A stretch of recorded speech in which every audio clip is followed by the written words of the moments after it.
The idea of one shot, like one hacker on behalf of the government getting real cute with like how they're going to project their thing, it just makes me so freaking nervous. Well, I think what's happened here, if you look at MBS since becoming crown prince, he's basically tried to overthrow two governments, Qatar and Lebanon, and he's waging war in a third, Yemen, and he's rattling his saber quite a lot at Iran. And I think what's happening is he feels empowered by the White House on this whole front, across the front, which is we're going after the Iranians and you can too. Welcome to Why Is This Happening? With me, your host, Chris Hayes. So if you're like me, you pick up the newspaper. Well, okay, take that back. If you're like me, you scroll through Twitter and you read stories about the Middle East and you feel bewildered. And you feel bewildered for the same reason that like Russian novels can be confusing. Like you presumably don't speak Arabic and the names are foreign and hard to track. And there's lots of places that are popping up and there are lots of backstories that you feel like you're not read into. And so it's very easy to look at the modern Middle East right now and be like, well, they're all fighting each other. Like it's a big like plate of spaghetti and it's all just like tangled up. But actually there's really kind of one story happening in the Middle East right now. And when you understand that story, all the different parts start to fall into place. When you understand that there is in some ways increasingly one axis of conflict in the Middle East right now, a gigantic, dangerous, high-stakes, possible World War III starting axis of conflict. When you understand this one axis of conflict, all of a sudden, all the other stories individually about a place like the United Arab Emirates or the Iran deal or Benjamin Netanyahu or Jared Kushner going to Saudi Arabia, all of those start to make sense in the context of this one big fight. That one big fight is the topic of my conversation today with the New Yorker's Dexter Filkins. Dexter is one of the best foreign affairs reporters we have, I think. He covered the Iraq War. He's covered Lebanon. He's covered the Syrian war and its fallout. He's covered Iran. He knows the Middle East inside and out. And he, a little while back, wrote a piece for the New Yorker that was kind of about this one big conflict, this one big fight that's happening in which everyone is forced to pick a side. And the previous administration sort of kind of tried to avoid picking a side. And then they were replaced by the Trump administration. And from the first moment, Donald Trump and Jared Kushner and the people that they assigned said, no, we are very much on this one side. Being on that one side has enormous consequences for how this battle is going to play out. Because a lot of people who are on the same side now as the U.S. and know the U.S. will back whatever they want are feeling very emboldened. And when they feel emboldened, the opportunities for escalation increase. I don't think it's hyperbole to say that we're standing on the precipice of something that's possibly era-defining in terms of what may happen in the Middle East if what is now a kind of cold war between these two sides escalates into a full-out hot war. And there are people out there on both sides of that conflict who want a hot war. And they are trying very hard to get the United States of America to back them in starting a hot war. So if you want to understand the Middle East right now, if you want to understand everything from who's fighting who in Syria to how it was that Benjamin Netanyahu managed to persuade Donald Trump to get out of the Iran deal, you need to understand this one big fight, this one central axis of conflict. And to understand that, you got to listen to Dexter Filkins.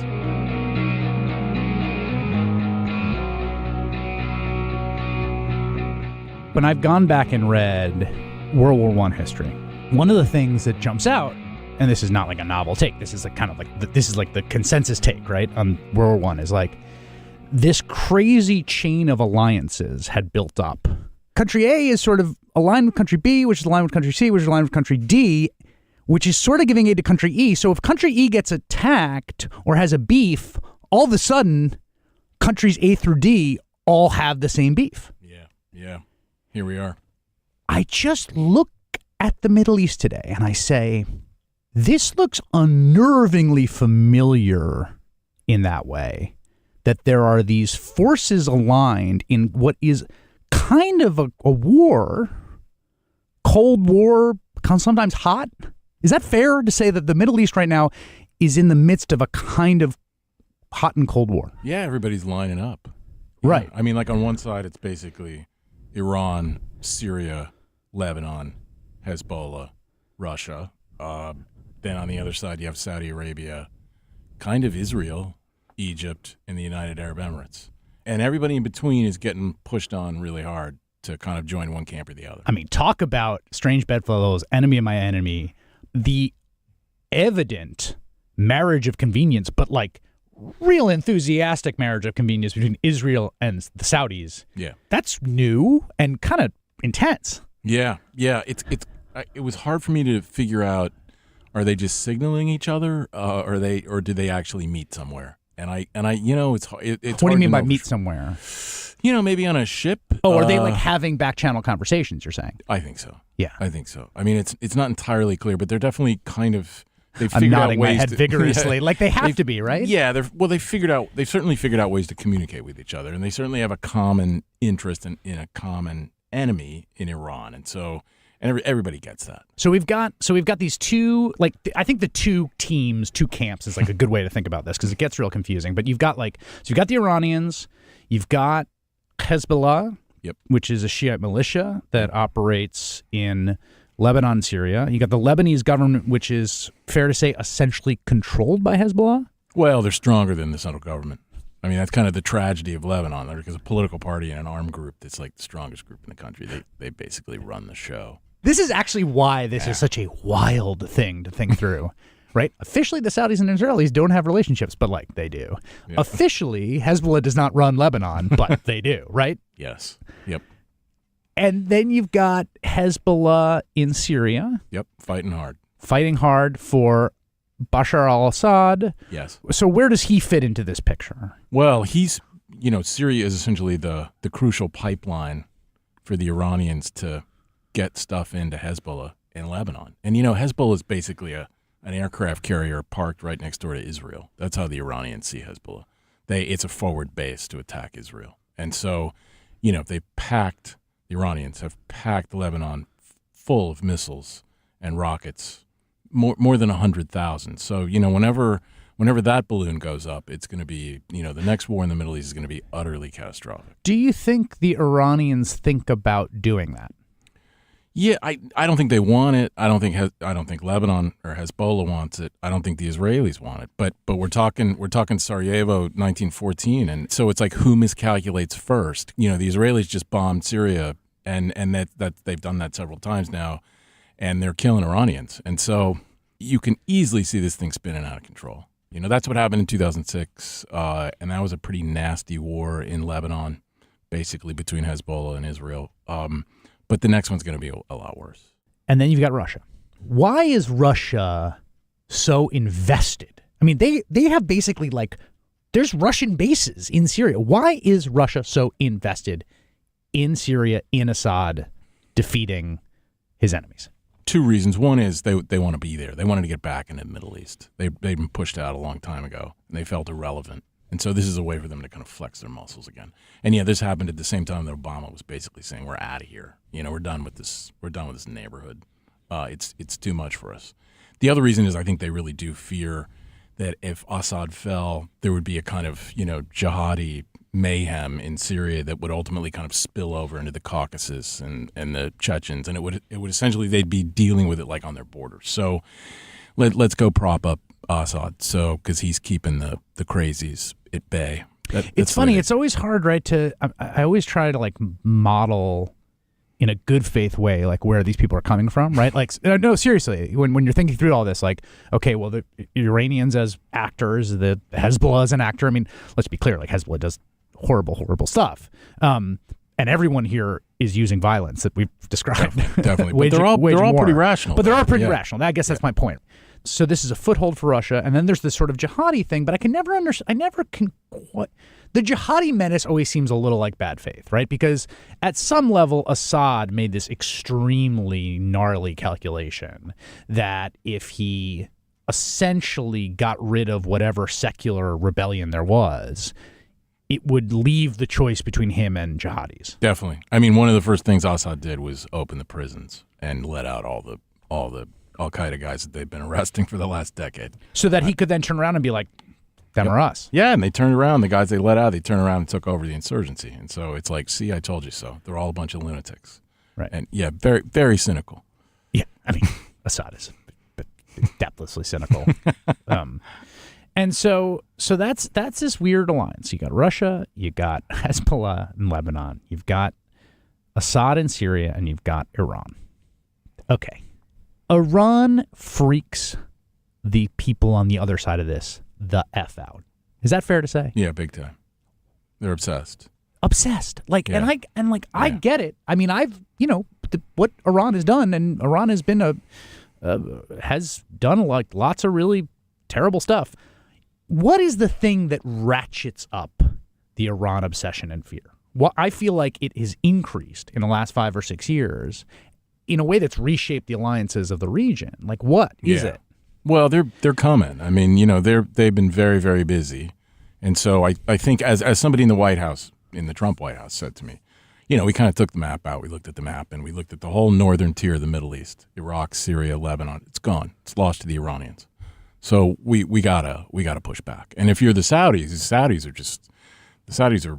they look at the Iranians and they see Nazi Germany. I mean, they think the Iranians are going to come rolling into Riyadh. I mean, they're really intense about the Iranians. Mohammed bin Salman, who we're going to get to in a second, who is, I mean, good God, one of the most fascinating figures in the world right now. I don't mean that as a compliment. He compared, in an interview with Jeffrey Goldberg, he compared the Iranians to Nazi Germany. Again, I can't tell, is that cynical rhetoric? Is that a good faith belief of theirs?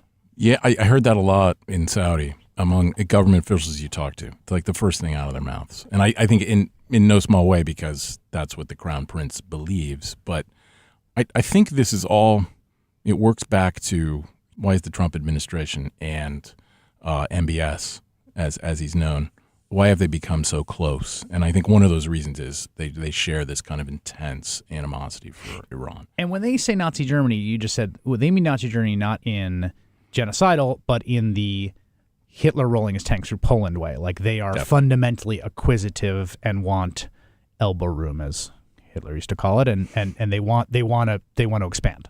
Yes, and they look at, again, the Saudis population of 20 million people. They look up at the Iranians population of 70 million people, and I think they feel a little threatened.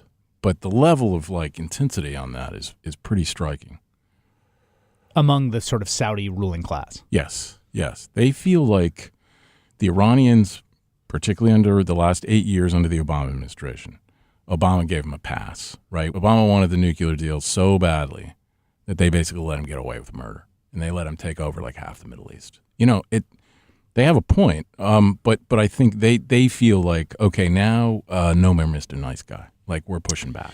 Now, it seems to me the other thing that's changed, right, is Iraq. I mean, that's the big change, is that Iraq has, in the wake of the American invasion, they're become essentially an Iranian proxy state. Yeah. When it was Iran's probably greatest regional counterbalance. They fought one of the most bloody wars of the last 40 years. Yeah, pretty ironic. That after all of that, and there's still 15,000 American troops there, but after all of that, it's essentially an Iranian. It's not exactly a satellite, but the Iranians are very, very influential inside Iran, more so than we are. I mean, they're much more heavily invested. They live right next door. They live next door. Yeah, they can reach out and touch anybody they want. So now let's turn to the other team. No, because shirts and skins. Right. I mean, it's we're chuckling because it's sort of gallows humor. Like it's like Sarajevo 1914. It's a grim situation. Israel, the Saudis, the UAE, United Arab Emirates, yep, and the Trump admin. Right? Is that fair? Absolutely. Let's talk through the big players here. I want to start with the UAE because you wrote this New Yorker article where there's a guy that runs the UAE who goes by MBZ. Yes, Mohammed bin Zayed. What's his deal? He's a pretty extraordinary guy. I mean, whoever heard of the United Arab Emirates? It's a tiny country. It's very wealthy. It's kind of I compared it to a Middle Eastern Singapore. It's very wealthy. It's very efficient, and it's very authoritarian. And so many people, probably many of your listeners, will have changed planes in Dubai, right. the big airport, and that's kind of the big city-state there. But they have one agenda: push back on the Iranians wherever you can, and crush political Islam, i.e. the Muslim Brotherhood, wherever you can, whether that's in Egypt or Saudi Arabia or anywhere in the region. And what is motivating them to do that? What accounts for that? Well, I think it's about their desire to stay in power. They view the Muslim Brotherhood or any kind of manifestation of political Islam as a threat. The UAE does. Yeah, they're gonna crush them. But I mean, somebody said to me when I was working on this story, we were talking about the Saudis and the Emiratis, getting angry at the Qataris for funding, violent Islamists, and they said for the Saudis to accuse the Qataris of doing that, that's like McDonald's accusing Burger King of like selling, fatty food.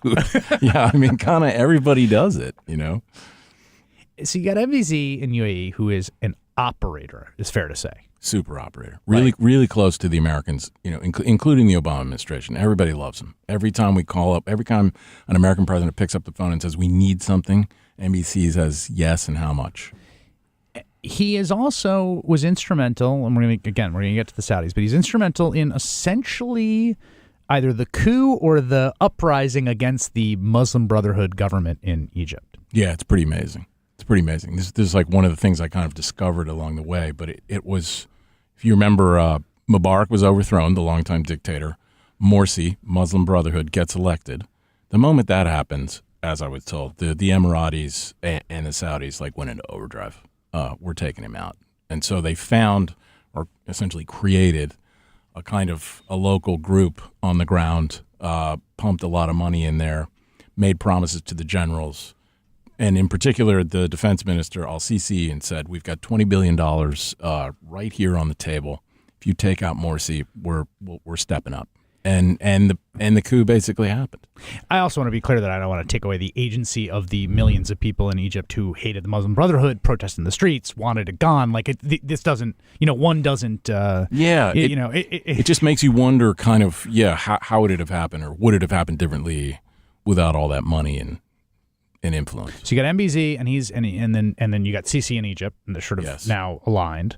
Definitely. And then we've got the Kingdom of Saudi Arabia.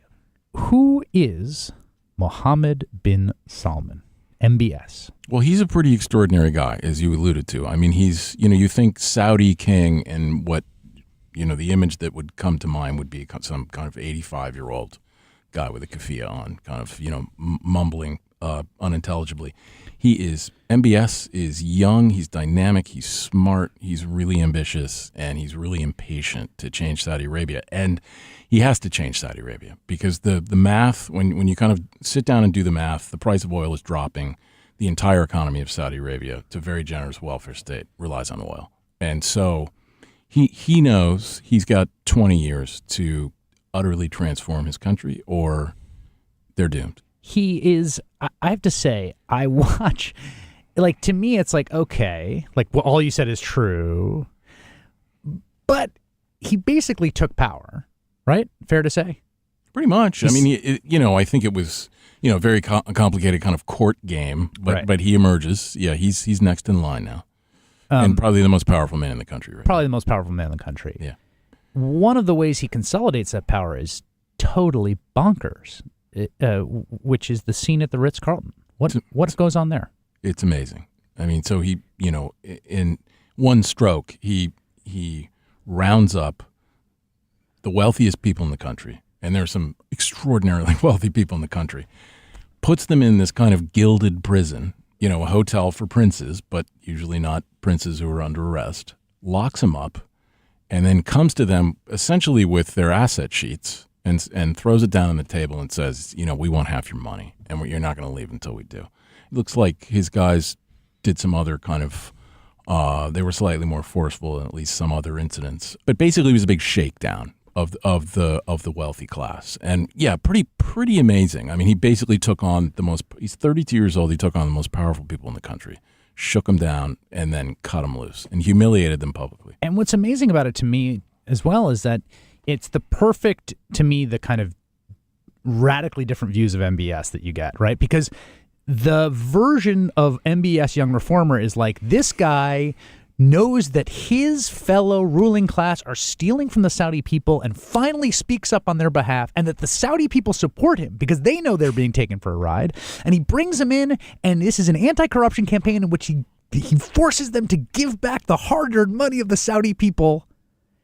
And the other side is like, the dude possibly tortured someone to death in the Ritz-Carlton and shook a bunch of people down for billions of dollars.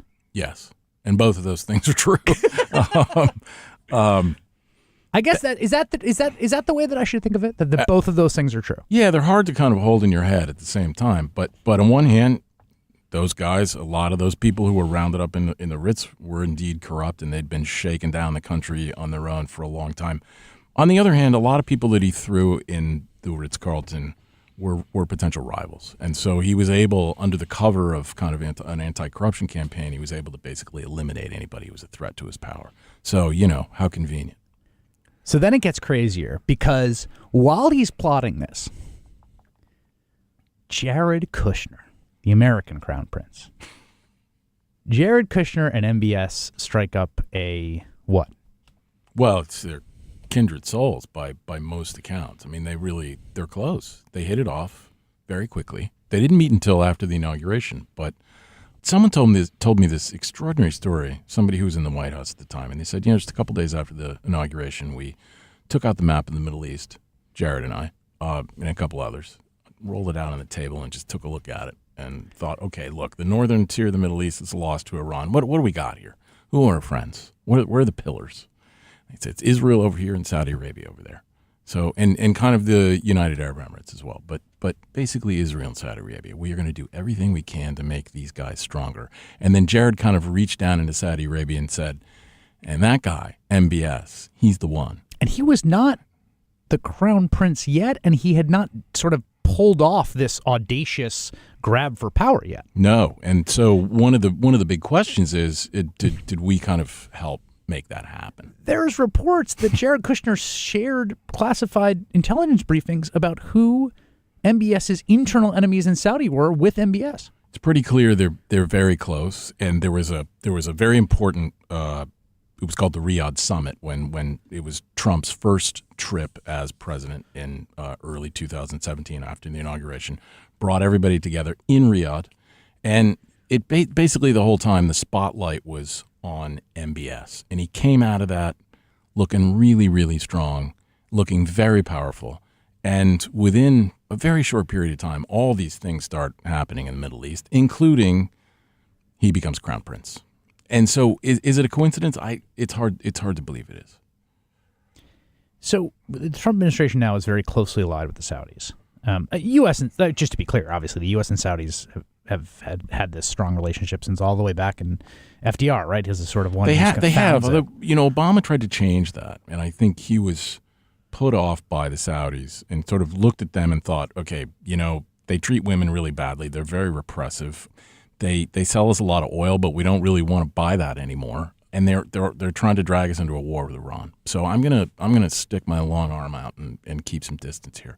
And he really tried to do that, and they came really to dislike him very strongly, the Saudis, and they made that very clear. And Obama made it very clear. I feel like everyone on the team that we're talking about now, which is Benjamin Netanyahu in Israel, Mohammed bin Salman in the Saudi ruling class, MBZ in the UAE, absolutely hate Barack Obama and think he's like a feckless doofus. I think that's pretty clear. Ben Rhodes, who was Deputy National Security Advisor to President Obama, said to me, the Saudis and the Emiratis together in Washington are the most powerful lobbyists in town, and they are more responsible for this, for the image of Barack Obama as being kind of soft in the Middle East than anybody else. He said they trashed us all over town. So now there's just two flashpoints here. And I'm going to talk about one of them. One I want to just mark, which is Yemen, where essentially is the place where a hot war is happening between these two teams, right? These two sides. That is costing the lives of tens of thousands of people. It's a horrific humanitarian crisis. What is happening there? Well, Yemen kind of fell apart. It's a deeply impoverished country, but it kind of fell apart after the Arab Spring in 2011, and it hasn't really come back together again. But basically what happened is it's a Sunni country predominantly, and it's right on Saudi Arabia's border.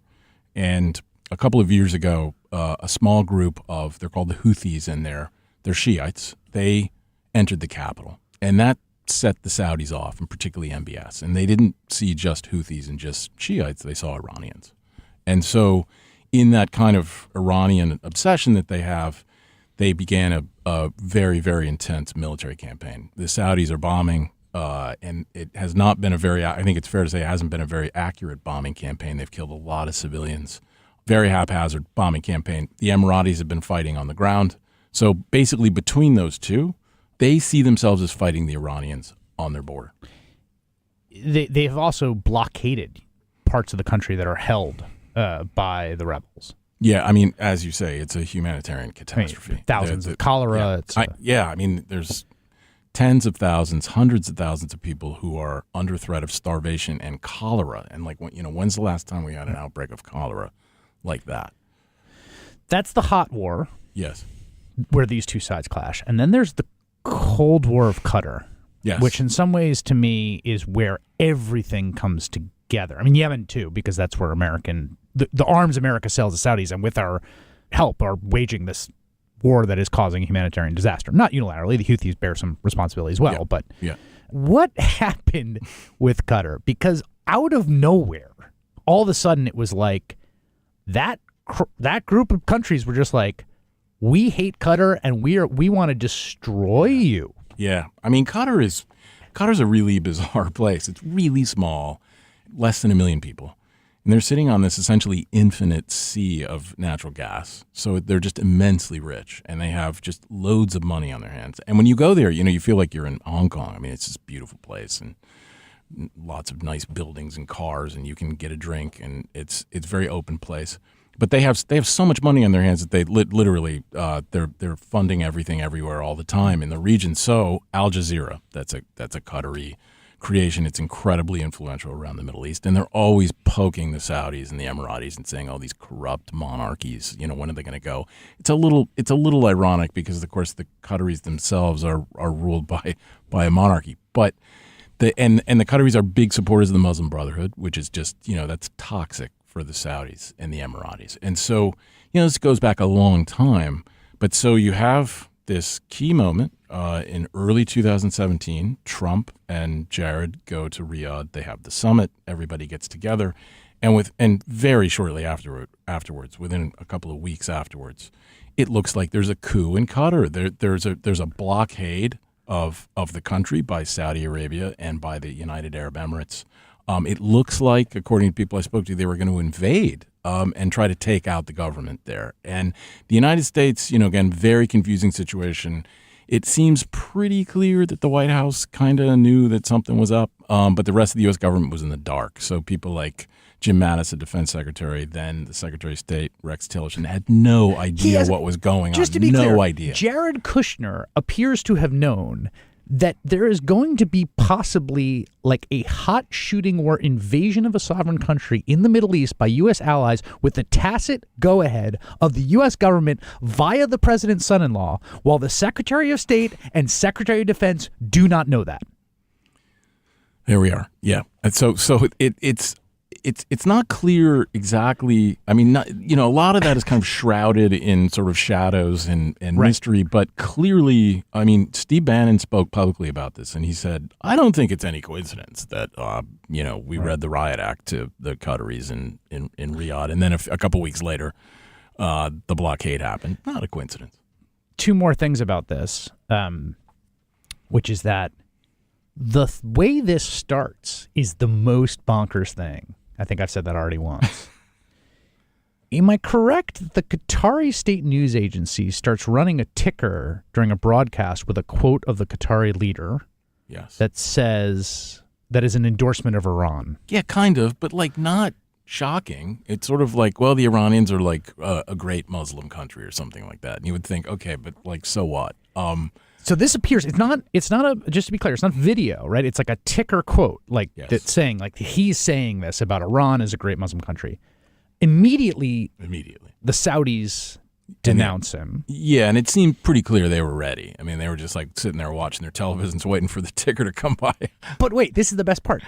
He never said it. Someone hacked into the state news agency and ran the ticker. Yeah, it's really funny. They were quoting the Emir of Qatar at a meeting at which he did not speak. So, it never happened. So, dude, think about the no, but seriously. I mean, you want to talk about back to Sarajevo 1914 and that the assassination of the Archduke and the idea of one shot, like one hacker on behalf of the government getting real cute with like how they're going to project their thing. It just makes me so freaking nervous. Well, I think what's happened here, if you look at MBS since becoming crown prince, he's basically tried to overthrow two governments, Qatar and Lebanon, and he's waging war in a third, Yemen, and he's rattling his saber quite a lot at Iran. And I think what's happening is he feels empowered by the White House on this whole front, across the front, which is we're going after the Iranians and you can too. And so I think that's the danger here, is that he feels empowered. He's 32 years old. He doesn't have a lot of experience, but he's ready to act. He's clearly a very impulsive guy. He also kidnapped the prime minister of Lebanon, who's a Saudi citizen. Yeah, seems pretty clear. Yeah. I mean, there's lots of denials all around on all these things. But, I did my best to kind of pierce all those denials. And it seems like what happened was he got fed up with the prime minister of Lebanon, which is, a couple countries away. They've been sending them a lot of money for a long time. But he called him up and said, time to go home. And he's a Saudi. He's a Saudi. I mean, there's a very close relationship between the prime minister of Lebanon, Saad Hariri. He went to Georgetown. He's a Western educated, very modern guy. And he son of Rafiq Hariri, who was assassinated. Yes. And all this comes back to Iran. Hezbollah and Iran are in Yemen. And Hezbollah, of course, is based in Lebanon. So MBS basically lost his temper by all accounts. He said, I've been sending the Lebanese government all this money for all this time, and Saad Hariri, and he doesn't do anything, and he lets Hezbollah do whatever they want. And they roll right over him. And he's the putative head of state, but Hezbollah still runs everything there, and I'm fed up with it. I'm getting him out of there, basically. So he calls him back. He calls him back to the kingdom. Calls him back to the kingdom, and then, as far as I can gather, he thought he was going to kind of, settle some debts and kind of make up and everything would be fine. And they basically yanked him into a room and slapped him around and forced him to resign. And he went on television a few hours later and read his resignation on the air. Absolutely bizarre. Lebanon was essentially paralyzed. And I don't know it's really not clear what MBS thought was going to happen when he did that. Like, would there be kind of a big power vacuum in Lebanon, or what was going to happen? Was Hezbollah gonna try to take over, and that would be a pretext or whatever? But it basically united the country against Saudi Arabia and for Saad Hariri. So essentially, it completely failed. Where does this go next? Well, I think that's the danger. I mean, if you look at the current configuration of the White House with H.R. McMaster, National Security Advisor, is gone. In his place, John Bolton, who is essentially, I think he's publicly advocated preemptive strikes against Iran. Mike Pompeo, the Secretary of State, also very aggressive towards Iran. And so if you take somebody like MBS and you think, well, he's going to be more empowered than ever to be picking fights in the neighborhood. And then the Israelis, of course, are very close to the Israeli government is very close to the Trump administration. So they want to build this kind of cordon around Iran.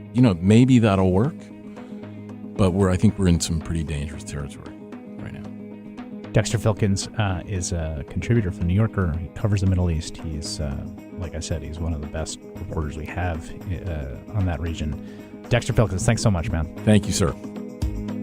Why Is This Happening is presented by MSNBC and NBC News Think, produced by the All In team with music by Eddie Cooper.